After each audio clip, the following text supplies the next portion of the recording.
La compagnie des planches pourries vous propose Thermidor, une pas du tout comédie écrite par... Bertrand Visinet, À suivre ces vieilles rancunes, monsieur le chevalier sera... Denis Mélier. À suivre ces vieilles rancunes d'échafaud, le domestique Hubert sera... Bertrand Visinet. À suivre ces vieilles rancunes de lanterne, la domestique Lison sera... Noël Couton. À suivre son amoureuse et quelques funestes utopies de monarchie, Maxime sera... Pierre-Xavier Broutin. À suivre son amoureux et pas du tout quelques funestes utopies de monarchie, Agnès sera... Manon Armandy.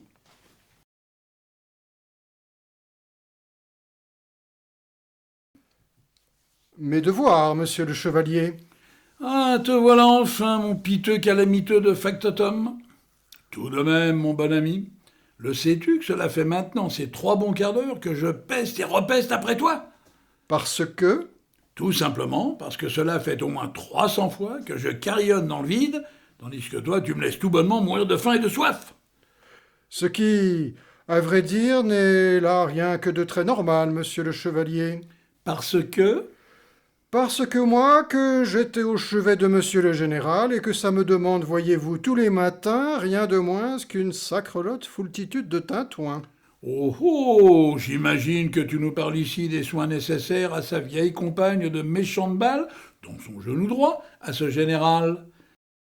Allez, c'est bien ça, n'est-ce pas? En effet, monsieur le chevalier, qu'il s'agit bien là de cette par trop pénible affaire, de par trop chronique suppuration. Eh bien, mon bon Hubert, nous voilà bien un général que je plains de tout cœur de devoir se faire fourrailler dans la douleur chaque jour que Dieu fait. Toutefois, Toutefois, monsieur le chevalier, avant que cela n'eût été trop tard, peut-être aurait-il fallu y songer en son temps à quelques mesures radicales et appropriées. Tu ne le crois pas? bah, sans aucun doute que oui que cela.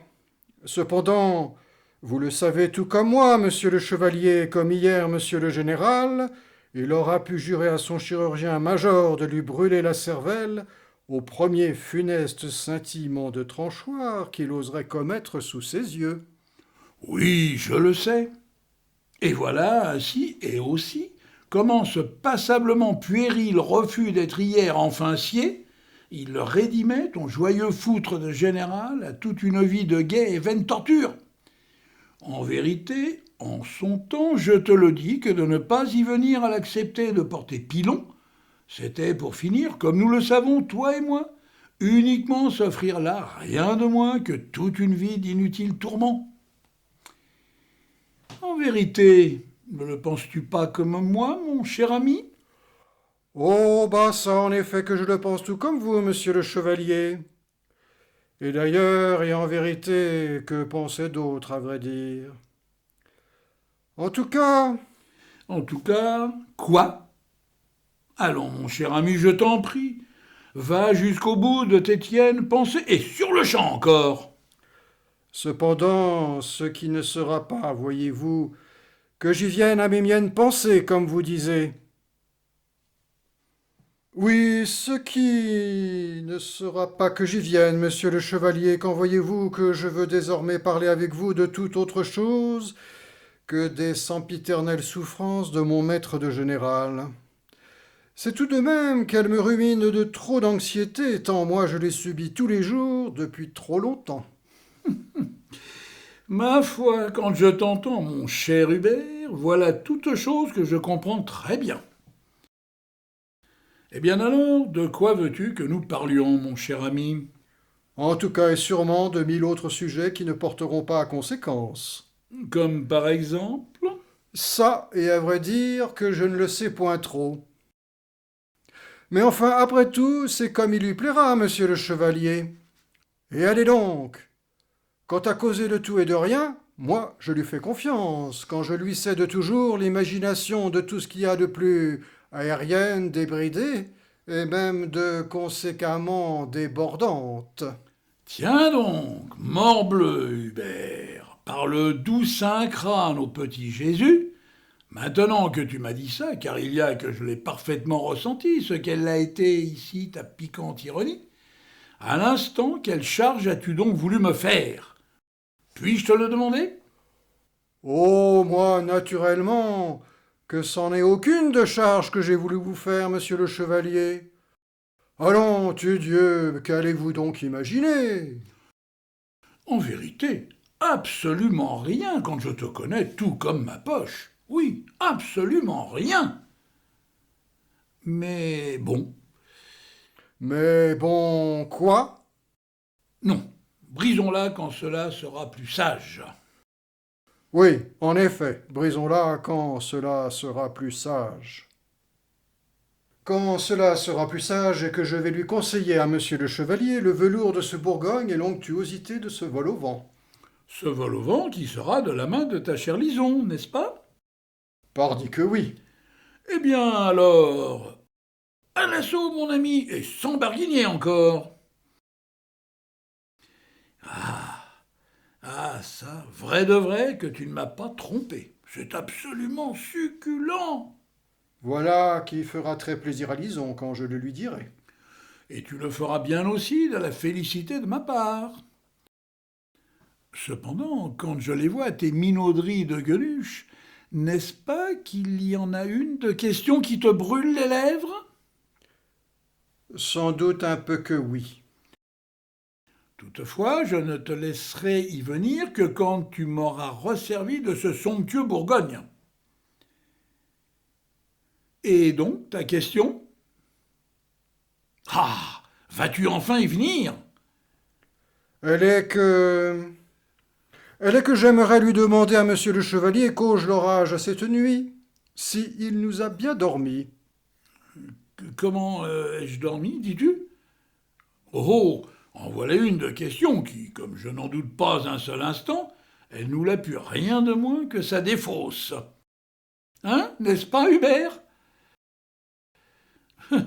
Cependant, mon cher Pagu, je ne vais pas te besogner plus longtemps dans tes retranchements, quand je vais te le répondre que moi j'ai dormi tout comme un loir. Ou pas.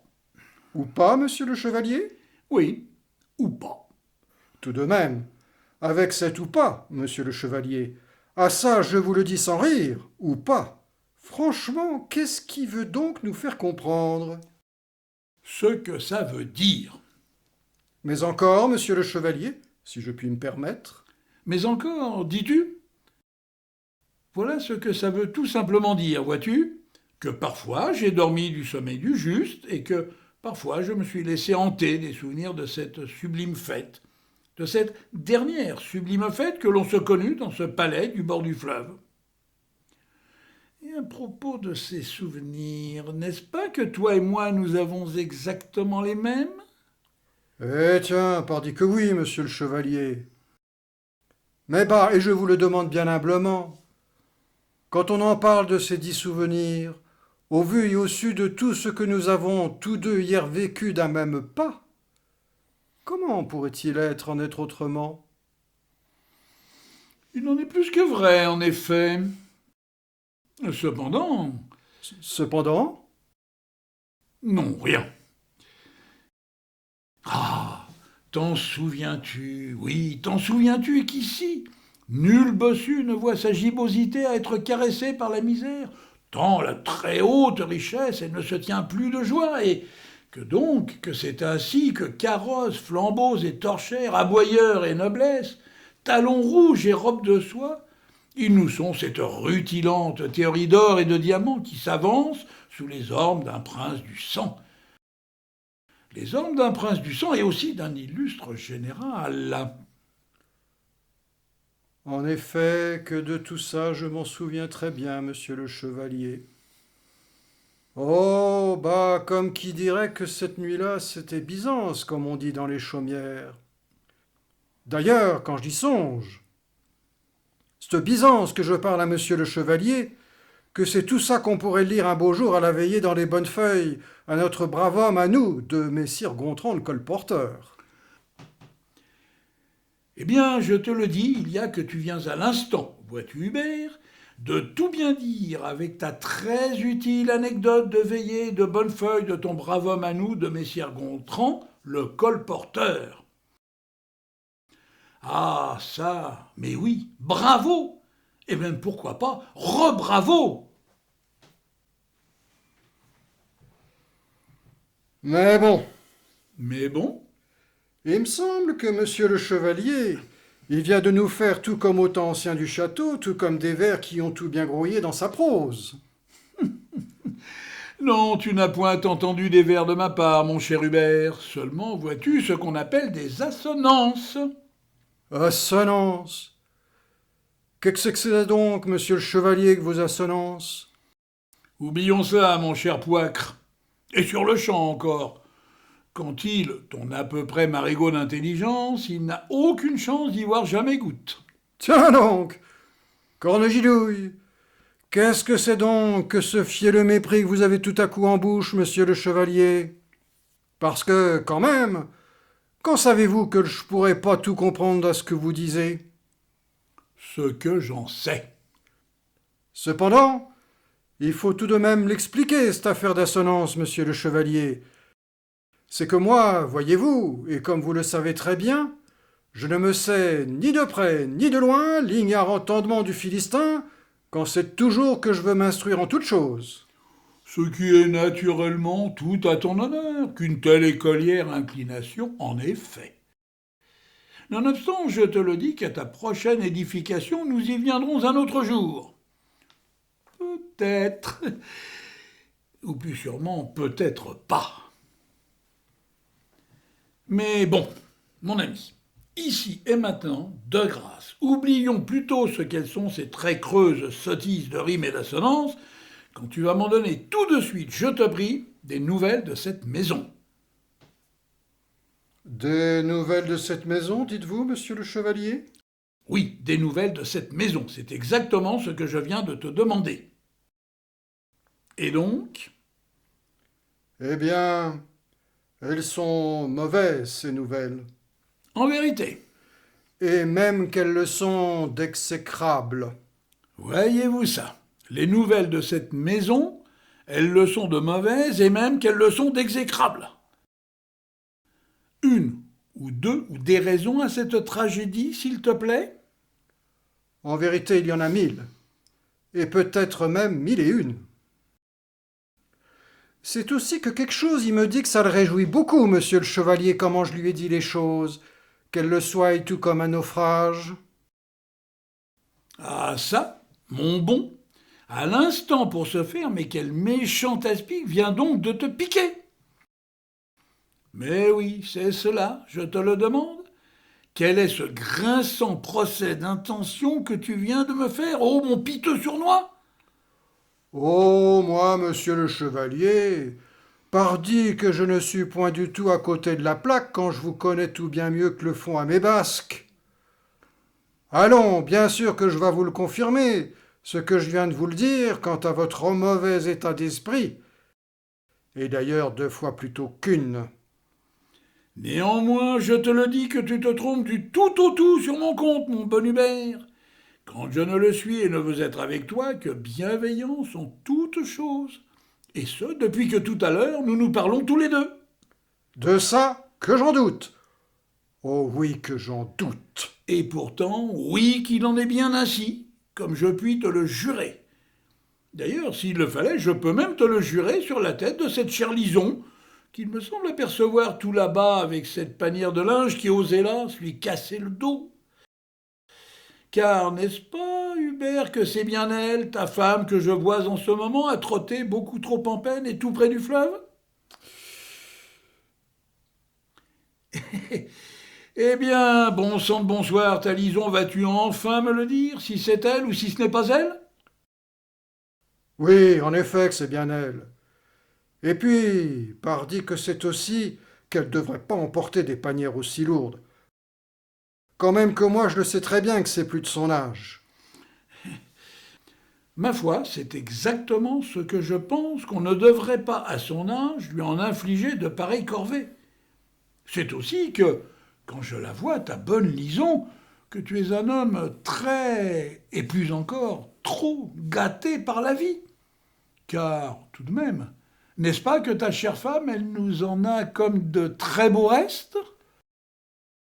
Bah, monsieur le chevalier, c'est tout à fait que oui que ma chère Lison, elle nous est en effet restée très verte, et ce pour ne pas dire tout ce qu'il y a de plus appétissante.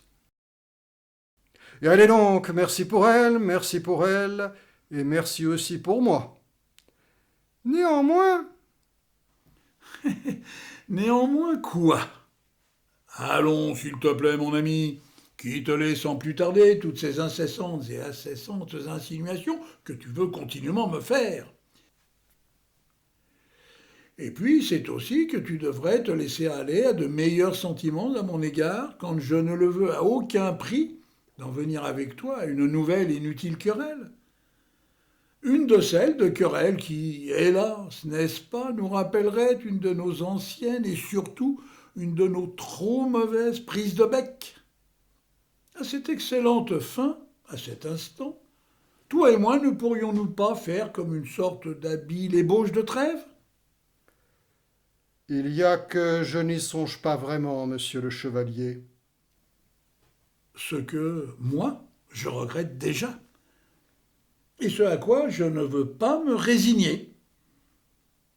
Et puisque je ne veux pas me résigner, c'est bien pour toi, je vais te le demander, ce qu'il faudrait que je te dise, afin de t'amadouer ne serait-ce qu'un tant soit peu.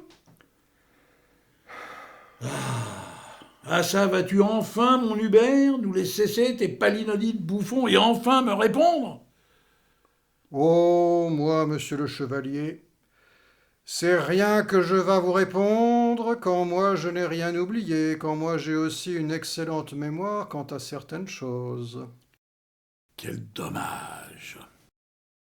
Ainsi donc, tu veux encore et encore t'enferrer dans ton hostilité, et encore, tu ne veux rien oublier. En effet, Fort bien. À tout cela, je me résigne. Toutefois, monsieur le chevalier, je te le dis que tu vas aussitôt prendre sur toi, quand je te le redis cette fois comme un ordre, que c'est maintenant et séance tenante que tu vas m'en donner des nouvelles de cette maison. Ah, il faut que tu te taises. Cependant, de grâce, parle. Oui, parle. eh bien, puisqu'il me faut hélas y venir, celle de nouvelles d'une maison sans âme. Oui, adieu carrosses et cortèges, Bordeaux et Bourgogne. Et tiens, cela fait si longtemps que les filles, elles ne sont pas jolies, depuis que dans ce château, on ne veut plus y jamais faire un premier commencement de fête. Eh oui, où sont ces femmes dont nous faisions hier ? Non, avant-hier, le siège sans une moindre vergogne. Et oui, encore, cela fait ses 18 ans qu'on n'y fait plus de folie dans ce merveilleux château qui aura vu tout se défaire au cours de sa dernière fête. Et maintenant que je t'ai dit ça, cette mienne et grande exaltation qui vient d'un cœur rien de moins que de très pur et de très sincère, c'est maintenant, Hubert, que tu vas enfin y venir au pourquoi du comment de cela. De cette maison sans âme. De grâce, taisez-vous, monsieur le chevalier, vous et vos filandreuses rimes, quand c'est si aise que je vous pressens. Pour le repos de mon esprit, et plus encore, si vous voulez ne serait-ce qu'avoir pitié de moi, vous devriez vous abstenir de nous prononcer un seul mot de plus. Et pourtant, il le faudra bien que je n'en ai pas un commencement de pitié pour toi. Quand ce mot, oui, quand ce mot... Chevalier de grâce, il ne le vous faut point de le fianter, ce terrible mot que vous avez, comme je le sais, au bord des lèvres, et même que je vous le dis, que pour la paix de notre âme à tous deux, vous allez nous en faire à jamais l'épargne. Quand ce mot, et comme en effet tu l'auras fort bien deviné, il sera le mot Camarde. Hélas, il aura donc fallu que vous y veniez quand même, monsieur le chevalier. Et que faire d'autre, mon cher ami, quand cette maudite et infâme mort, elle nous privait de la plus merveilleuse des femmes que Dieu condescendit à laisser naître, pour seulement la laisser un jour mourir de la plus abjecte des manières. Et ceci alors que toi et moi, nous le savons, que cette déesse, elle n'en était alors rendue de sa vie qu'au seulement premier si tendre et si délicieux petit matin du merveilleux temps des cerises. Oh, adieu. Et maintenant que vous m'avez dit ça, le devinez-vous ne serait-ce qu'un tout petit peu quand vous venez de me tuer le cœur pour la seconde fois, monsieur le chevalier? Oh, ça, bien entendu que je n'en doute pas, mon cher Hubert. Mais vois-tu que je ne t'en demanderai pas pardon. D'ailleurs, ni maintenant, ni à un autre moment. Bah, ce qui sera à mon tour de ne pas en douter que vous n'y viendrez pas le demander, ce fameux pardon que vous disiez, monsieur le chevalier, quand il ne serait qu'un homme de cœur pour s'y résoudre, ce que vous n'êtes point de naissance, ou même par élévation, à ce que moi je le sais fort avant. Mon cher Hubert, en vérité, qu'en sais-tu que je ne le sois pas de naissance, ou même par éducation, un homme de cœur? Ce que j'en sais pour hier vous avoir beaucoup trop fréquenté, et donc beaucoup trop subi. Bah, ainsi que je te comprends et que je te pressens, peut-être que de mauvais penchants, c'est ce que tu veux uniquement retenir de moi, pitoyable et constante brute, que tu veux nous les jouer encore et encore. Mais bon, peut-être aussi qu'en son temps, tu n'auras voulu voir de monsieur le chevalier du pape que seulement certaines apparences. Ce à quoi je vais vous le répondre, monsieur le chevalier, que c'est ici que par sage courtoisie, je vais les garder pour moi-même ce qu'elles le sont, mes miennes opinions. Ce à quoi, de mon côté à moi, je vais aussitôt te l'opposer, mon avrant burlesque, que je laissais très défavorable à mon égard, et qu'aussi que tu bottes en touche. Toute chose que je regrette infiniment, quand nous avons, n'est-ce pas, exactement les mêmes souvenirs, exactement les mêmes chagrins. En tout cas, et puisque vous parlez de chagrin, Oui, en tout cas, et puisqu'on en parle de chagrin, ah, le savez-vous, monsieur le chevalier, qu'ici, en ce palais du bord du fleuve, cela fait ces 18 ans que nous ne vivons plus. l'humeur de monsieur le général, peut-être? En effet, Cette humeur, elle est méchante, n'est-ce pas? et même qu'elle est tout ce qu'il y a de plus péquante. Donc, il est taciturne. Ce mot-là de taciturne, il est beaucoup trop doux. Dans l'amusante escarcelle qui vous tient lieu de tête, de grâce, trouvez aussitôt beaucoup plus violent, monsieur le chevalier.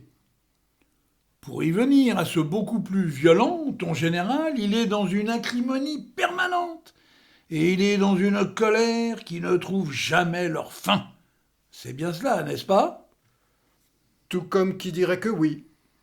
C'est aussi que je le devine, qu'il ne vous passe jamais rien, à vous, ces domestiques. C'est-à-dire pas même un commencement de peccadille. C'est plus que dans l'air du temps, en effet. Et tiens, monsieur de Chitray, cela fait ces 18 ans qu'il nous joue à nous tous, et tous les jours les rats en cage. Et que la cage pardi que c'est vous, ces gens de maison. En effet. Eh bien, et je le suis à cet instant de tout ce qu'il y a de plus sincère avec toi, comme je te plains, et comme aussi tous aussi je vous plains. Ma foi, Dieu que vous en avez plus que raison de nous plaindre, monsieur le chevalier. C'est aussi, sachez-le, que cette dernière bonté qui vient d'accoucher de vous, je la goûte fort avant, quand je ne l'attendais pas, et plus de vous. Et puis, Et puis, il y a que ce n'est pas le tout, voyez-vous. parce que, Parce que maintenant que vous nous avez parlé des jours, cela ne serait rien si après ces jours qui sont donc toujours très tristes, il n'y avait les nuits. parce que encore, mon cher ami, Parce que, monsieur le général, c'est de toutes les nuits qu'il ne daigne point dormir, monsieur le chevalier, ou alors qu'au petit jour. Faut-il alors qu'il nous arpente son étage tout comme un cloître, pour y ronchir dans le noir avec 1000 bruits qui nous font à nous tous de la peur et de l'angoisse? Ah ça, durant toutes ces pénibles années de malheur, comme on les aura comptés, recomptés, les pas perdus au général, tout comme ces infantiles flagellations d'épée sur les tables, les commodes, les dessertes, et même sur ces paisibles buffets qui, eux, ne demandaient jamais rien à personne, si ce n'est que l'on passât tout qui est son chemin.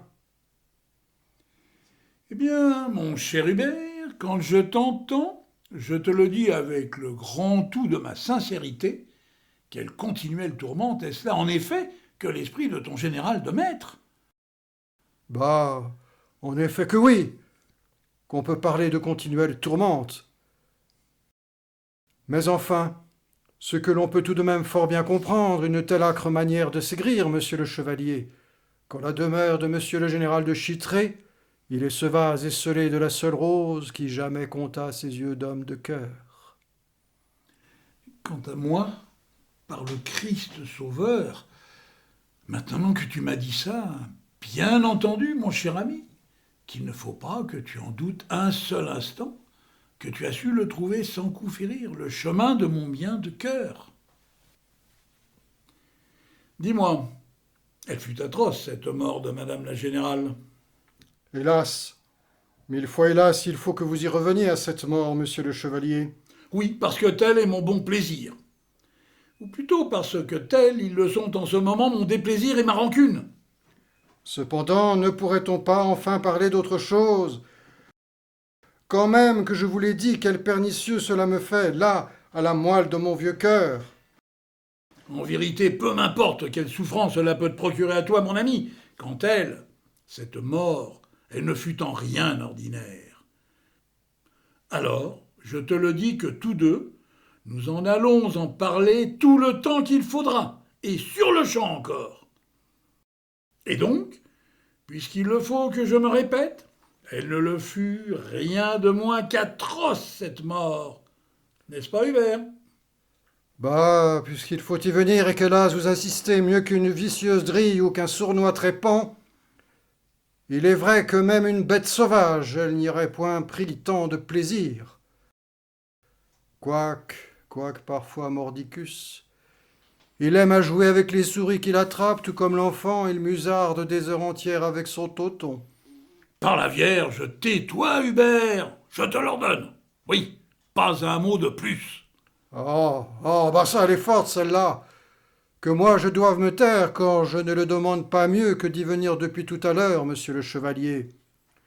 Quand même que vous ne pouvez que vous en prendre à vous-même, si moi je vous en ai en effet causé du matou mordicus, qui lui, il aime aller tourbillonner en tous sens les espiègles souris qu'il s'en veut joyeusement essoriller. Il est vrai. Hubert, dis-moi, Il y a que je vous écoute, monsieur le chevalier. n'est-ce pas que c'est toi qui l'as retrouvé, le cadavre de madame la générale? Oui, N'est-ce pas qu'il gisait sur la neige? oui, à 3 pas de l'étang au cygne. N'est-ce pas qu'il y avait à lui voir à la gorge de ce corps une horrible blessure? Oui, pantalon qu'elle était, et même d'ailleurs qu'elle était encore un peu battante. Car le corps, il était encore tout chaud. C'est bien cela? Oui encore. Et c'est tout ça, monsieur le chevalier, qui, sachez-le, mord, ronge, corrompt, excite, et même ravage le fil de mes jours et de mes nuits depuis désormais plus de 18 ans. Eh bien, et maintenant que tu m'as dit ça, oui, comme je te plains, mon pauvre ami, et comme en effet je vais te les laisser, tes méchants jours et tes méchantes nuits à ton seul et unique débit. Oh oh! Ah ça! Mais qui est donc cette jeune, mais aussi si délicieuse personne que je vois en aérienne perlustation tout là-bas, mon cher ami? Qui ça donc?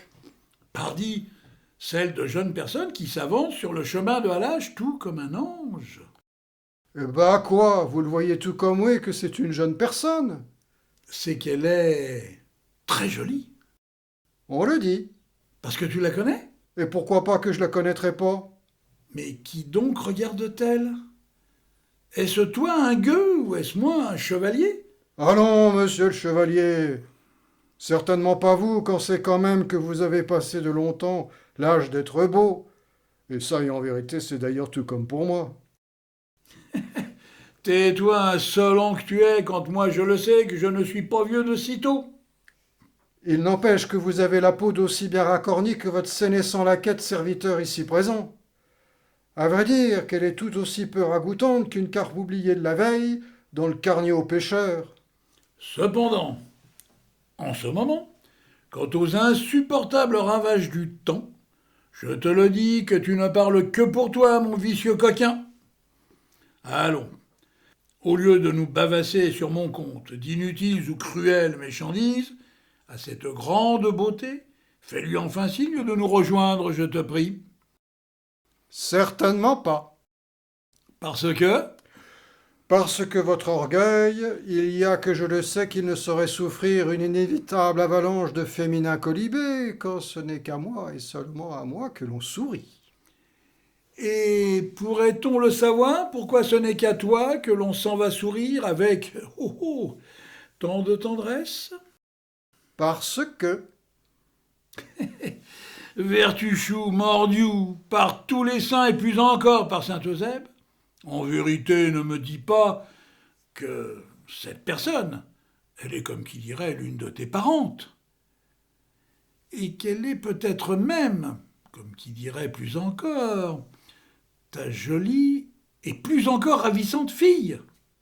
eh si, Eh bien, heureux homme es-tu, vois-tu, quand moi, j'expertise une telle si radiante perfection.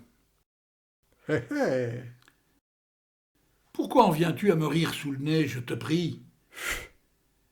Morne-couille, réponds, mon coquin de ladre, et sans trop tarder, que je te le dis. si je ris, et bien entendu que c'est sans une once de méchanceté que je ris, monsieur le chevalier. C'est tout simplement parce que moi je crois le comprendre au soudain ému de votre voix, qu'à vous, vous ne vous connaissez pas tout comme à moi cette douce joie de vous connaître descendance. Il se peut, ou pas. Ou pas? Oui, ou pas.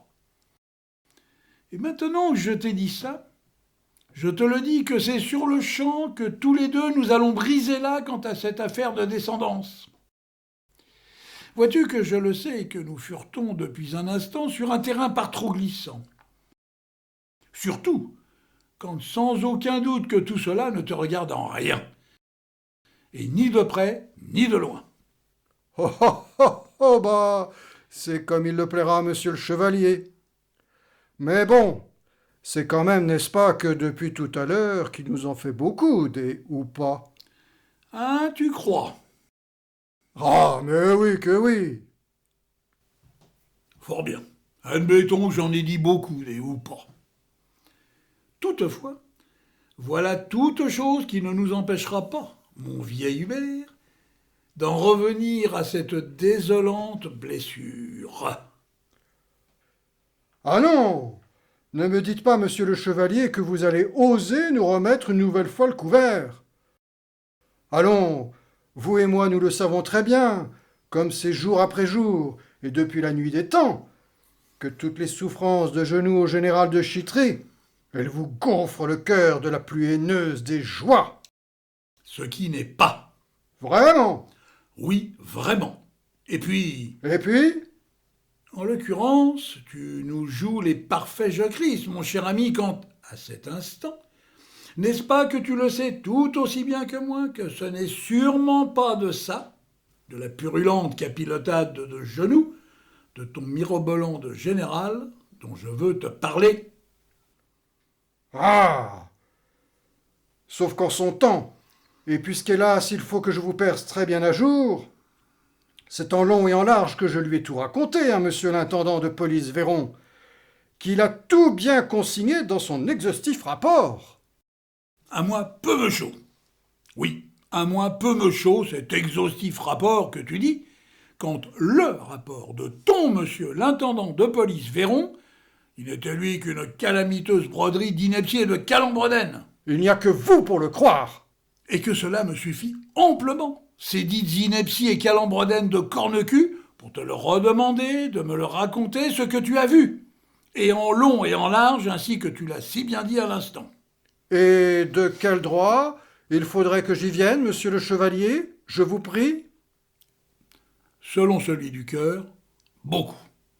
Et plus encore selon celui de la justice. Quand un exécrable assassin, il court toujours, comme je le sais. Un assassin, osez-vous dire?